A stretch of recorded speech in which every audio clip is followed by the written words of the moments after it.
two things tend to happen at once. You have war overseas and war here, but remember, killing an idea is far more financial conditions.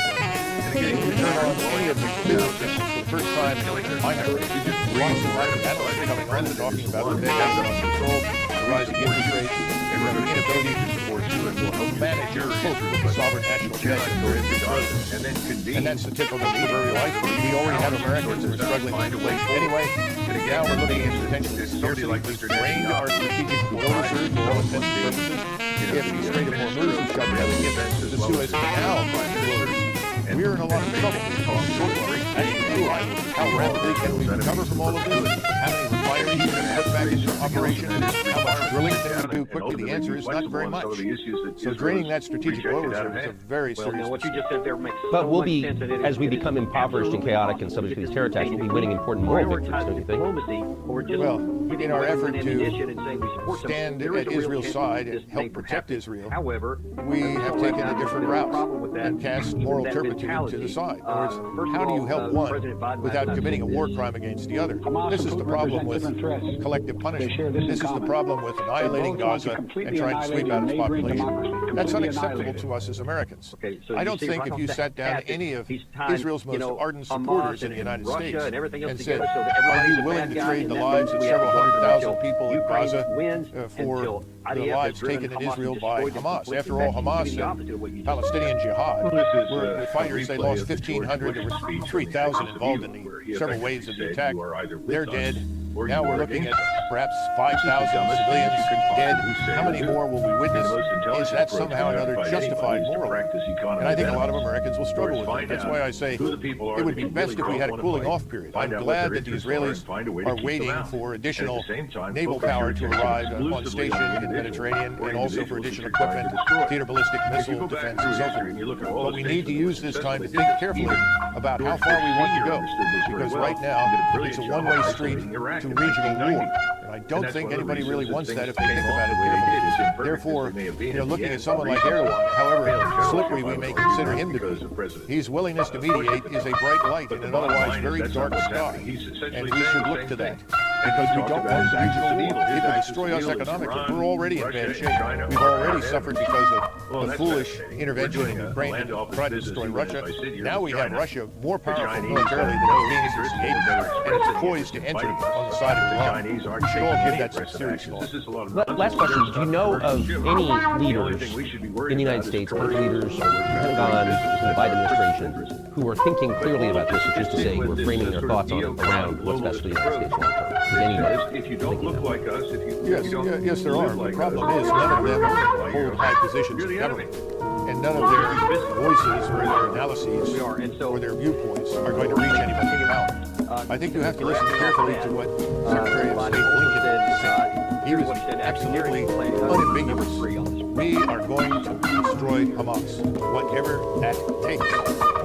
That means regional war, frankly. And anybody who thinks that people are going to say, oh no, we're afraid of America, we're not going to risk it, they're wrong. They are not afraid to risk attacking Israel for fear of coming into confrontation. We are not the power we were in 1991, and they know that. And economically, our position is very fragile, let's face it. So the bottom line is, yes, there are people out there, but they're not being heard, and they're not going to be heard in current.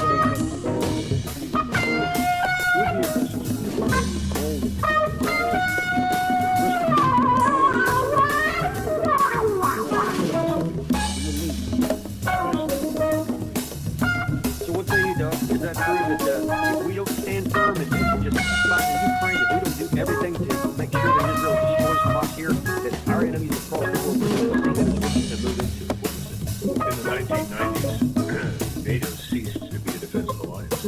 It had no raison d'etre. The Soviet Union had collapsed. Most of us thought that the NATO alliance, if one retained any goal, should be viewed as something that prevents any further wars from breaking out in Europe. We turned around, weaponized NATO, and held it in service over Kosovo, which was not really necessary. We could achieve the settlement there without killing anybody. And a lot of people knew that, but there was a desire in Washington to be righteous and moral and to punish evil certain passion for demonizing anybody who doesn't cooperate with us and turning them into an anti-democratic element that has to be expunged. So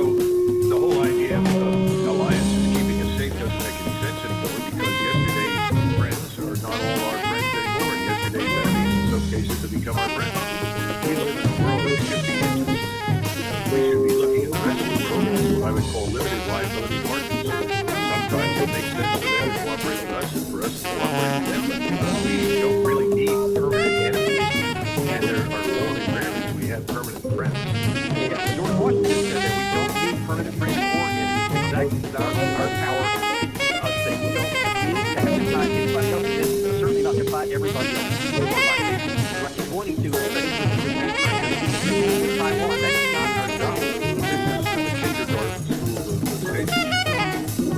Roll out the old worn-out tropes from 1941, repackage them, and try to mobilize the country one more time. Stupid, and involve themselves in a war that it doesn't even fight.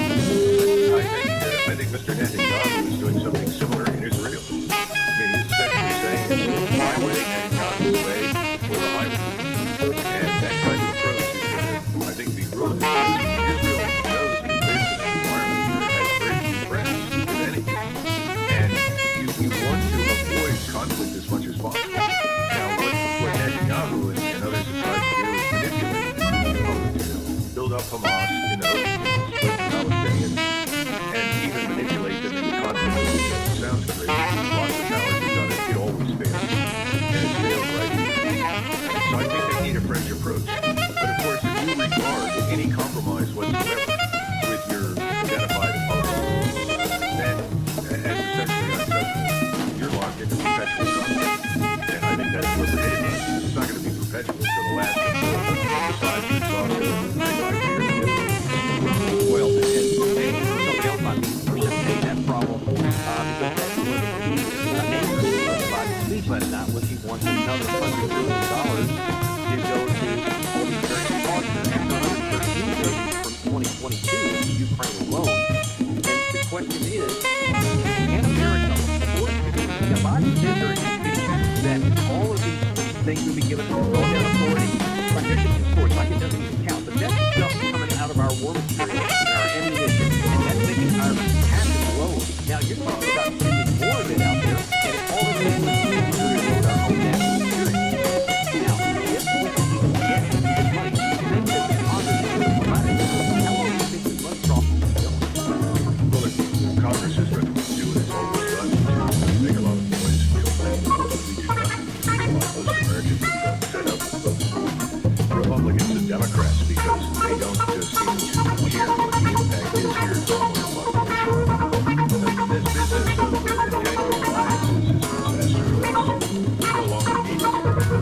We pretend that Madam Albright is still alive and we're still the presidential nation for 5,000 years doing this stuff. And after we leave, the rest of the world will go back to the way it's being before. Unfortunately, that's the way things work. We move into a region and distort regional dynamics. We create an artificial construct. Look what's happening in Kosovo. It's not surviving. It's not true, because it's not that you have to have a permanent alliance everywhere. You have an LLC, like you just suggested, when it makes it our interest to have a cooperation. Not having a permanent alliance doesn't mean that we're going to become isolationists and disappear from the world. We're going to have selective engagement where it benefits us and becomes entirely reasonable. Well, you've also pointed to something else, and that is the expense. Look at the treasury market right now. The Chinese are selling our treasury bonds at a horrendous rate, more than anybody else.